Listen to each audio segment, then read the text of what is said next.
কক্সবাজারের উখিয়ায় রোহিঙ্গা ক্যাম্পে ভয়ঙ্করভাবে বিস্তার লাভ করেছে ইয়াবা ব্যবসা। এই মাদক ব্যবসার পেছনে কাজ করছে হালিম গ্রুপ নামের সংঘবদ্ধ চক্র। সীমান্ত ঘেঁষা নাফ নদীর দুই পার থেকে শুরু করে ক্যাম্পের অভ্যন্তর সবখানি এদের শক্তিশালী নেটওয়ার্ক। ডেস্ক রিপোর্টে বিস্তারিত জানাচ্ছেন লাবণী আক্তার। কক্সবাজারের উখিয়ার রোহিঙ্গা ক্যাম্পে ভয়ঙ্করভাবে বিস্তার লাভ করেছে ইয়াবা ব্যবসা। এই মাদক ব্যবসার পিছনে কাজ করছে হালিম গ্রুপ নামের সংঘবদ্ধ চক্র। সীমান্ত ঘেঁষা নাফ নদীর দুই পার থেকে শুরু করে ক্যাম্পের অভ্যন্তর সবখানে এদের শক্তিশালী নেটওয়ার্ক। মিয়ানমারের নাফ পরা বাজার ও নাসাদান বাজার থেকে মাদক সংগ্রহ করে সরাসরি রোহিঙ্গা ক্যাম্পের ভিতরে নিয়ে আসে এই গ্রুপ। পরে বাংলাদেশে ছড়িয়ে পড়ে ইয়াবা। মাদক পাচারের মূল সমন্বয়কারী হচ্ছেন হালিম নামের এক ব্যক্তি। তিনি আরাকান আর্মির কাছ থেকে সরাসরি ইয়াবা সংগ্রহ করেন। এরপর সীমান্তে বসবাসকারী বিশ্বস্ত ব্যবসায়ীদের মাধ্যমে নিরাপদে ক্যাম্পে পৌঁছে দেওয়া হয় এসব মাদকদ্রব্য। রোহিঙ্গা ক্যাম্পে সক্রিয় রয়েছে তাদের 23 জন সদস্য, যারা বিভিন্ন ক্যাম্প ও এলাকা থেকে এই মাদক ছড়িয়ে দিচ্ছে। অনুসন্ধানে জানা যায়, হালিম গ্রুপের সদস্য আবুল কাশিম, সেরা উদ্দিন, সুনামিয়া, বাঙালি ফরিদ, হাজি রফিক, ইসমাইল, আমিন, সুহিল, মুন্ন সহ আরো অনেকেই জড়িত আছে এই চক্রের সাথে। এই নেটওয়ার্কের হাত ধরে ক্যাম্প থেকে মাদক ছড়িয়ে যাচ্ছে বাংলাদেশের ভিতরে। শুধু মাদক নয়, খুন, ছিনতাই, চাঁদাবাজি ও সন্ত্রাসী কর্মকাণ্ড দিন দিন বৃদ্ধি পাচ্ছে। অনুসন্ধানী প্রতিবেদনে একাধিকবার উঠে এসেছে এদের অপরাধ চক্রের তথ্য। তবে প্রধান হালিম এখনো থেকে যাচ্ছে ধরাছোঁয়ার বাইরে। রোহিঙ্গারা জানিয়েছে তাদের সন্তানদের ভবিষ্যৎ নষ্ট করছে এই ইয়াবা। প্রতিদিন ক্যাম্পে নতুন নতুন অপরাধ ঘটছে। এই মাদক গ্রুপের কারণে ভয়ঙ্কর পরিবেশ তৈরি হয়েছে। এরা টাকা দিয়ে অনেককে কিনে ফেলে। মাদক না চাইলে তারা ভয় দেখায়। প্রশাসন যদি দ্রুত ব্যবস্থা না নেয়, তাহলে রোহিঙ্গা ক্যাম্পে রক্তপাত আরও বাড়বে। আইন শৃঙ্খলা বাহিনী একাধিকবার অভিযান চালালেও মূল নেটওয়ার্ক এখনো অক্ষত। মাদক সিন্ডিকেটের কাছে জিম্মি হয়ে পড়েছে ক্যাম্প ও সীমান্তের মানুষ। উখিয়ার রোহিঙ্গা ক্যাম্পে মাদকের এই ভয়াবহ বিস্তার থামাতে না পারলে শুধু ক্যাম্প নয়, পুরো বাংলাদেশকে ভোগ করতে হবে এর মারাত্মক পরিণতি।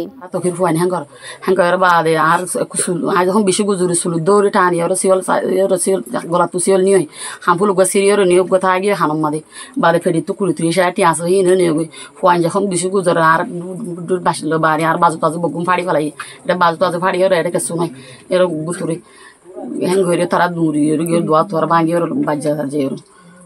আসসালামু আলাইকুম রহমতুল্লাহ বরকাতু। আনন্দ দাস মোহাম্মদ ইদ্রিস। আমি দাস ক্যাম্প 2 ডাবলুমা থাকি শিবল্লাহত। তো একখান ঘটনা হাইলারে যা দিল মোহাম্মদর ফনাকুরার মজু বলি হরে এটা আরে হতে তোর ডাকের হইরকম তো ডাকি দি সোনামিয়া ডাকে বলি আর লগি লই যে তা আর হতে মানে যা যুবার এবার হতে মারি ফেলাইলে তোর হতে আই পিস্তল গদিন নাইনে মিনিমাম মানে আর হতে 10 লাখ টাকা দিম ইয়ার ফর যায় রে তোরা আরো বেশি বেশি খুশি জুম। তো ইয়ার ফর যায় হতে মানে পিস্তল লহরে দা আদহালিমতো আদহালিম হদিও নৌকা ফিলরা নাকুরা কেফা তুল্লা বলি হোক যেটা গ্রুপ করে দেওয়া। তো এবার মারি ফেলা বললা বলি আর কন্ট্যাক্ট দেন আহে দেই নাই না ফাইজুম হরি আনতু আছে আসিরে। তো আইরে আইদা আছে এটা কাগুরা তুয়াইরে জিবার জুবার বলে হইবার তুয়াইরে চাই দে চাই দিবা গোদ আছে রোহিঙ্গারলা কুমলা বর্মা যুদ্ধ বেরোলা হামগর দেখিলা গো মানুষ ইয়াম ফোনে দা চাই মুরব্বী কল তো তার আইরে মানে হি দে বের দা চাই। রহমতুল্লাহ বরকাতুহ। আর নাম সুলতান আহমদ আর বাহর নাম মোহাম্মদ কাসিম। আর হইলাম দে ক্যাম্প সিসর। আর আজিয়া 27 তারিখ সুলসুলে দিয়ে দেড়ে আর দোহালিমর গুরুর হইন্দে বেশিটা হাতে কল করছে আর পয়সা ধরে বেশি মারছে।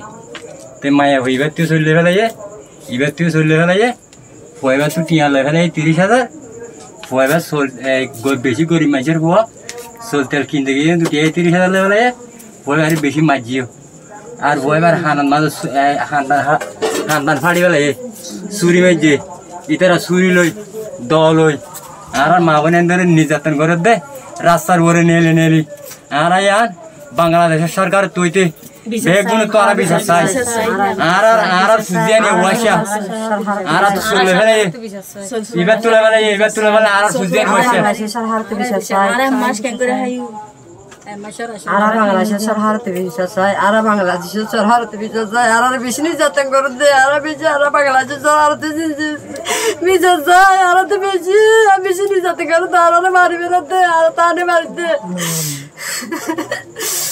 আর দোহালি মোর গুরুর মধ্যে আর দোহালি মোর গুরুর মধ্যে আর বাইশা কলরে লড়াই লড়াই দল ছুরি লই মেলা মারি মারি লড়াই মাঝে দে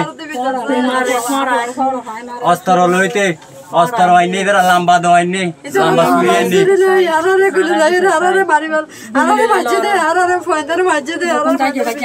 আই চল্লিশিও সুরই না ভারি এ মায়া হইবে সুরই না পারে মায়া হইবে সুরই না পারে আর ইয়াই সুরাতে নদীব হয়ে মুন তুই আর সুরাতে নদীব হয়ে তোমার যদি এটা ইয়ে গিলে তোমার এটা নলা হাড়ি ফেলাইম তোমার এটা মারি ফেলাইম আর এদিলা দমকে অকল ধরি তারা আর আইদে মাসে তো চলচুরাতে নদীব এখনো আর আজ চলচুরাই না ইতার আর ডাহা দিব সে 10-20 জন আসে 10-20 জনের মাঝে আর ইতার আর বেগুন চিনি দুয়া মানুষ চিনি উগর নাম বলতে সুদুল আমিন আর গর নাম বলতে জুবাইর দোহালিম গুরু হয় ইন দোহালিম গুরু হয় ইতার আর নির্যাতন করতে